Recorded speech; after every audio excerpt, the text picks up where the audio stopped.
আল্লাহু আকবার। সংগ্রামী সাথী বন্ধুরা, সংগ্রামী পরিবারবাসী,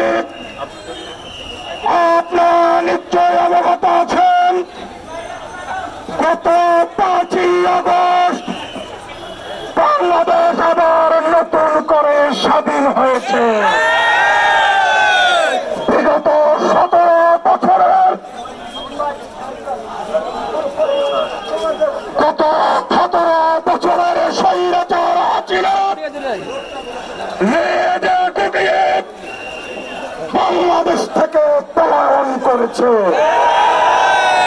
তার হাজার লাখো নেতা কর্মীকে বঙ্গোপসাগরে ভাসিয়ে দিয়ে উনি দিল্লিতে আরামে বসবাস করছে। আমাদের ছয় নেতৃবৃন্দকে অন্যায় শহীদ করেছে। প্রতিটি অন্যায় হত্যাকারীর বিচার দাবিতে করা হবে ইনশাআল্লাহ।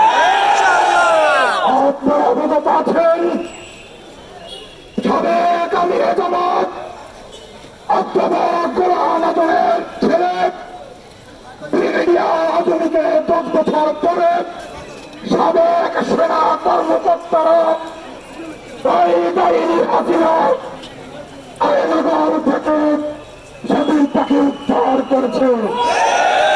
উদ্ধার করা হয়েছে শহীদ মীর কাসেম আলীর সুযোগ্য সন্তান ব্যারিস্টার আলমাকে।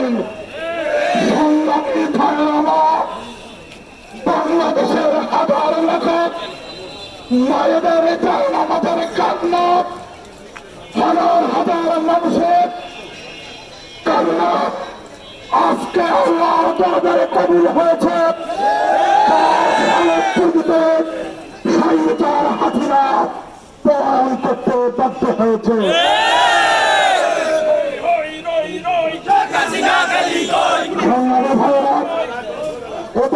আপনাদের সামনে মূল্যবান বক্তব্য রাখবেন বাংলাদেশ জামাত ইসলামী বরগুনা পৌর শাখার সংগ্রামী আমির জনাব মোহাম্মদ আব্দুল জলিল।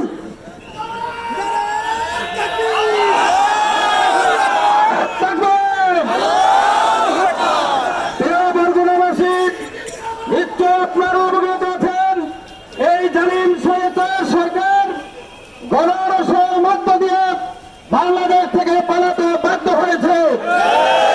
বিগত দিনে বাংলাদেশের মানুষের প্রতি যে জুলুম নির্যাতন শোষণ চালিয়েছে তার ফল তিনি ভোগ করতেছে। আমরা এই বিজয়ের পরে বাংলাদেশে যারা নৈরাজ্য সৃষ্টি করেছে, জনগণের জান মাল লুটপাট করেছে, তাদের প্রতি আমরা নিন্দা জ্ঞাপন করছি। বাংলাদেশ জামাত ইসলামী সবসময় বলে আসছে মানুষের জান মাল ইজ্জতের নিরাপত্তা দিতে হবে।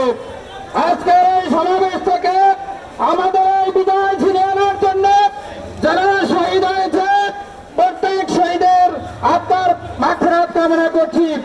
মহান রব তাদেরকে যেন শহীদের সর্বোচ্চ মর্যাদা দান করেন। আজকের এই সমাবেশে আপনারা যারা অংশগ্রহণ করেছেন আন্তরিকতার সাথে আপনাদেরকে বাংলাদেশ জামাত ইসলামী বরগুনা পৌরসভার পক্ষ থেকে ধন্যবাদ জানাচ্ছি। আসসালামু আলাইকুম রহমতুল্লাহি ওয়া বারাকাতুহু। সংগ্রামী উপস্থিতি, সংগ্রামী বরগুনাবাসী, এ পর্যায়ে বক্তব্য রাখবেন বাংলাদেশ ইসলামী ছাত্র শিবির বরগুনা জেলা শাখার সংগ্রামী সেক্রেটারি ছাত্রনেতা হাজিবুর রহমান। আসসালামু আলাইকুম রহমতুল্লাহ। সম্মানিত উপস্থিতি, বাংলাদেশ ইসলামী ছাত্র শিবির বরগুনা জেলা শাখার কর্তৃক আজকে আপনাদের শুভেচ্ছা অভিনন্দন। প্রিয় উপস্থিতি, আপনারা জানেন গত 5 তারিখে আমাদের বাংলাদেশ ছাত্র সমাজের মধ্য দিয়ে কুলাঙ্গার মুক্ত হয়েছে। এদেশের ছাত্র সমাজদেরকে বন্দী করে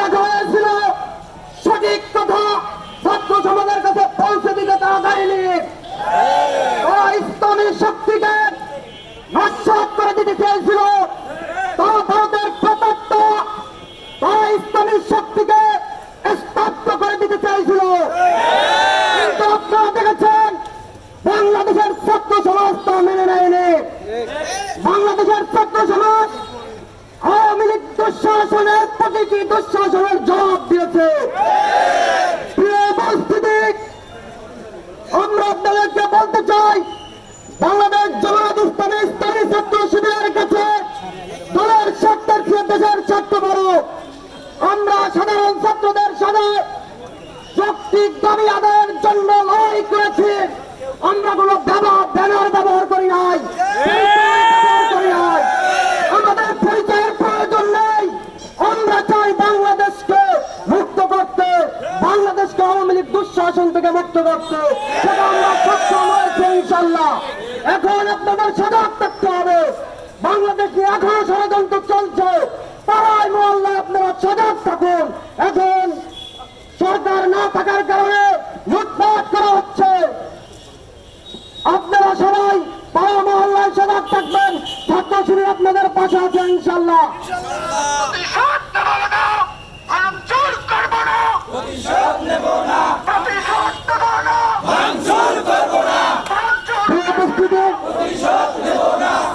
জামায়াতের নেতৃবৃন্দ আপনাদের সামনে কথা বলবেন। আমি আমার সংক্ষিপ্ত আলোচনা এখানে শেষ করছি। আবারও সবাইকে বাংলাদেশ ইসলামী ছাত্র শিবিরের শুভেচ্ছা অভিনন্দন জানিয়ে শেষ করছি। সংগ্রামের সাথে ধন্যবাদ। সংগ্রামী বরগুনাবাসী, এরপরে যাই আপনাদের সামনে মূল্যবান বক্তব্য রাখবেন বাংলাদেশের 18 কোটি মানুষের হৃদয়ের স্পন্দন বাংলাদেশ জামায়াত ইসলামী বরগুনা সদর থানার সংগ্রামী আমির শব্দ কারা থেকে মুক্তি প্রাপ্ত নেতা জনাব মাওলানা নুরুল আমিন। জনাব মাওলানা নুরুল আমিন।